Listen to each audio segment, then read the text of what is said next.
Dungeons & Dragons: Honor Among Thieves is a 2023 American fantasy heist comedy film directed by Jonathan Goldstein and John Francis Daley, who co-wrote the screenplay with Michael Gilio from the story by Chris McKay and Gilio. Based on the tabletop role-playing game Dungeons & Dragons, it is set in the Forgotten Realms campaign setting and has no connections to the previous film trilogy released between 2000 and 2012. The film stars Chris Pine, Michelle Rodriguez, Regé-Jean Page, Justice Smith, Sophia Lillis, and Hugh Grant. Production went through various phases in development since 2013, beginning with Warner Bros. Pictures after beating Hasbro and Universal Pictures in a lawsuit of the film's rights to the tabletop role-playing game, before moving to Paramount Pictures, each with various writers and directors. Goldstein and Daley were the final writers and directors, using elements from the previous attempt by director Chris McKay and screenwriter Michael Gilio. Filming began in April of 2021 in Iceland and later in Northern Ireland. Dungeons & Dragons: Honor Among Thieves had its world premiere at the South by Southwest Film Festival on March 10, 2023, and was released in the United States on March 31, 2023 by Paramount Pictures. The film received positive reviews from critics and grossed $203 million worldwide against a $150 million budget. The cast includes Chris Pine as Edgin Darvis, a bard and former member of the Harpers. After his wife was murdered, he raised his daughter Kira with his friend Holger. In prison with Holger following a heist gone wrong, he plots their escape in hopes of being reunited with his daughter. Michelle Rodriguez as Holger Kilgore, a barbarian who is exiled from the Uthgard Elk tribe for marrying an outsider. She acts as a surrogate mother to Kira and is imprisoned with Edgin. Regé-Jean Page as Zenek Yandar, a paladin who narrowly escapes the Ich Sans Time's rise to power in Thay, as a result ages more slowly than normal humans. Justice Smith as Simon Umar, a half-elf wild magic sorcerer who's a descendant of Elminster Umar, a notable wizard, who was once rejected romantically by Doric. Sophia Lillis as Doric, a tiefling druid, raised in the Neverwinter Wood by a wood elf enclave. She's a member of the Emerald Enclave and has organized the resistance against the Lord of Neverwinter, who targeted the forest for its resources. Hugh Grant is Forge Fitzwilliam, an ambitious rogue and con artist. He's a former member of Edgin's crew and has been taking care of Kira. Since Edgin's imprisonment, has become the Lord of Neverwinter, gained great wealth and received counsel from Sophina. Chloe Coleman as Kira Davis, Edgar's 14-year-old daughter who has fallen under sway of Forge, her guardian for 2 years following her father's imprisonment. And Daisy Head as Sophina, a red wizard of Thay, with a focus on necromancy and ties to Thay's tyrannical magocracy. Bradley Cooper has a cameo in the film as Marleman, Holger's halfling ex-husband, as well as, of course, famous guitarist Tom Morello. Some interesting trivia notes. Despite not being involved in the production or credited for his work, Forgotten Realms creator Ed Greenwood loved the movie, saying it was a film that D&D fans could be proud of without having to defend to non-game fans. He even mentioned that he planned on seeing it multiple times. He was also happy to see the creation adapted faithfully on the big screen. Chris Pine agreed to appear in the role because Edgin is a very atypical for a fantasy film leading man, and because he sat on his nephew playing a D&D campaign and saw how much fun he and his friends were having. The directors opened up about Monty Python's influence on the film, with Jonathan Goldstein explaining that while the creative team wanted to make a comedy, they didn't want it to be a mock on the source material. We never wanted to go too far with it becoming a spoof of fantasy films, he said, but we also wanted it to be able to pivot from something creepy and traditional fantasy to an absurd, almost Monty Python type sequence. Hugh Grant spoke out of his concerns with the tough crowd that Dungeons & Dragons fans can be, as well as his hopes of winning them over. "I'm scared stiff of the gamers because they're very territorial about the game they love," Grant said, "so they may want to hate it, but they're not allowed to," he joked. This is the fourth Dungeons & Dragons film, and also a reboot.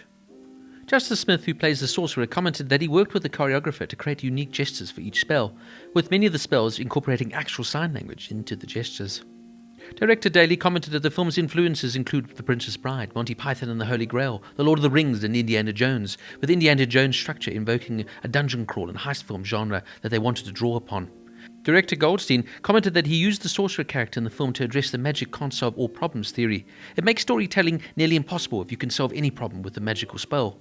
Goldstein stated that when discussing the visual representation of the film with Daley, that they decided they not wanted two people standing there with their hands out and rays coming out of their hands. As a result, the film pulls directly from the magic system of Dungeons & Dragons, with magic users combining physical components and verbal spellcasting to show a variety of magical effects on screen. In April of 2017, actor Joe Manganiello, an avid fan of Dungeons & Dragons, revealed that he had written a script with John Castle for the project and was talking to all the right parties to make the film happen.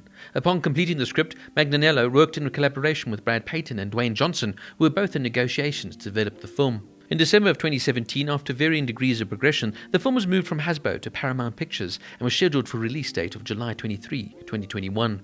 In February 2018, Paramount was in talks with both Chris McKay and Michael Gilio to direct and write the film, respectively. In March 2019, it was revealed that Gilio had completed the first draft, and studio executives expressed excitement for the film. The studio began negotiations with various talent and casting processes began.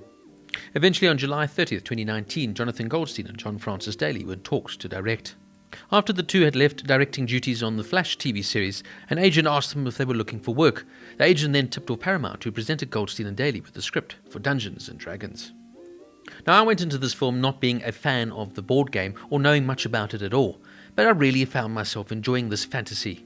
It's a film that never really takes itself too seriously, and it's just really good old-fashioned fun. It's a proper old-school fantasy adventure story. But what Goldstein and Daley have done is made a fun, easy to understand and follow movie here. That, albeit is a blockbuster, never really, like I said, takes itself overly seriously.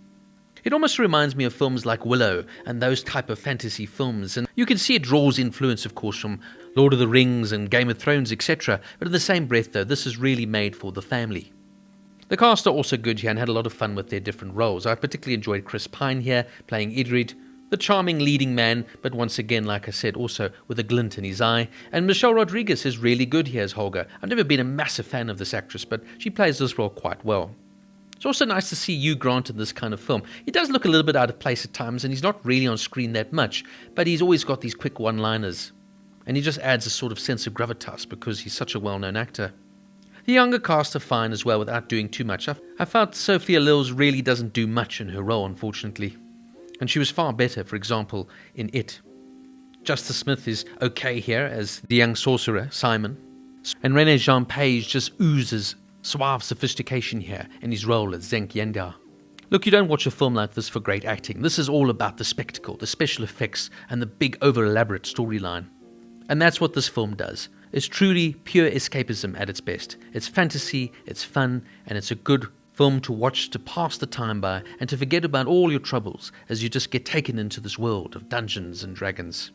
It's by no means a classic in the genre either, but in the same breath, like I said, it's harmless in so many ways and just good, enjoyable fun. And so far, on what I've read, it seems that true Dungeons and Dragons fans have seemed to have liked the film as well. And at the end of the day, that's really what this is about, is appealing to the actual diehard fans of this most famous of board games. Good old-fashioned fantasy fun. Dungeons & Dragons gets an 8 out of 10.